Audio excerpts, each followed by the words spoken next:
আচ্ছা, তোমাদের কেমন লাগে নিজের হাতে শাকসবজি লাগিয়ে সেটা বাগান থেকে তুলে রান্না করে খেতে? এই অনুভবটা কেমন তোমাদের? বেশ আনন্দের, তাই না?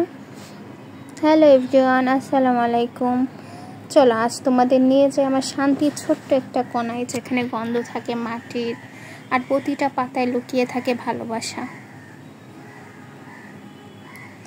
এই যে দেখতেছ এই গাছটা, এটা কিন্তু বটবটি গাছ। খুব সুন্দর বটবটি হয়েছে, তাই না? তোমাদের কার কার বটবটি পছন্দ? বটবটি দিয়ে কিন্তু যে কোনো তরকারি রান্না করলে ভাল লাগে, মাছের তরকারি, ডিম দিয়ে রান্না করলে সব কিছু দিয়ে ভাল লাগে, তাই না? এই গাছটা আমি নিজের হাতে লাগিয়েছিলাম, তখন খুব ছোট ছিল, এখন মাথার সমান হয়ে গেছে। এই যে পুঁই শাক দেখছো, প্রতিদিন সকালে এসে দেখি নতুন একটা পাতা ফুটেছে, যেন আমাকে বলছে তুমি পাশে আছো। তাই আমি বড় হচ্ছি। গাছ বড় হয়, কিন্তু তার সাথে সাথে বড় হয় মায়াও।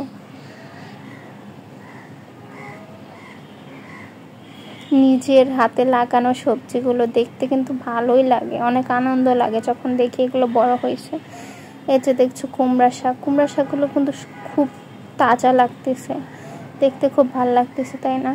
কুমড়ো শাক দিয়ে তো আজকে দেখলে যে ডাল রান্না করছে। কুমড়ো শাকের ডাল কে কে খেয়েছো অবশ্যই কমেন্ট করে বলবা। পাতাগুলো বেশ বড় হয়েছে, দেখতে ভালোই লাগতেছে। এই যে এখন তোমাদের সামনে দেখাইতেছি পাট শাক। পাট শাক অনেকগুলো পাট শাক হয়েছে, তাই না? বড় বড় হয়েছে। পাট শাকের ডাল কি তোমাদের ভাল লাগে? কার কার পাট শাকের ডাল ভাল লাগে অবশ্যই বলবা।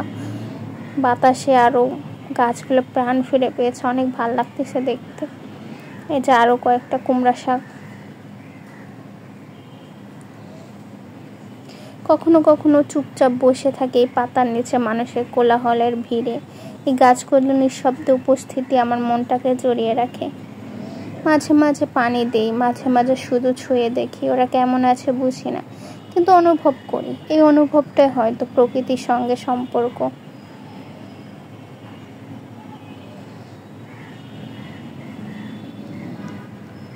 প্রতিটা সবুজ পাতার নিচে হয়তো আল্লাহর রহমতের ছায়া আছে। আমার এই সবুজ ছোট্ট জগৎ আমাকে ধৈর্য শিখিয়েছে, কৃতজ্ঞতা শিখিয়েছে। আল্লাহর সৃষ্টি যত্ন করলে মনটাও সুন্দর হয়। এই যে কুমড়ো শাক ছিঁড়ে নিয়েছি, এটা দিয়ে আজকে ডাল দিয়ে রান্না করব।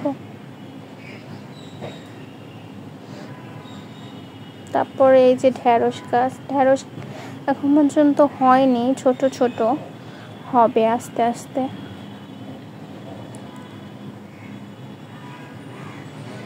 ঢেঁড়স কার কার পছন্দ জানাবা অবশ্যই।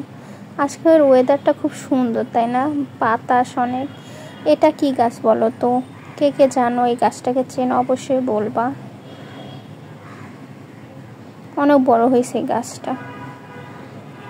যে লেবু গাছ, আজকে যেহেতু ডাল রান্না করব, লেবু ছাড়া তো হবেই না।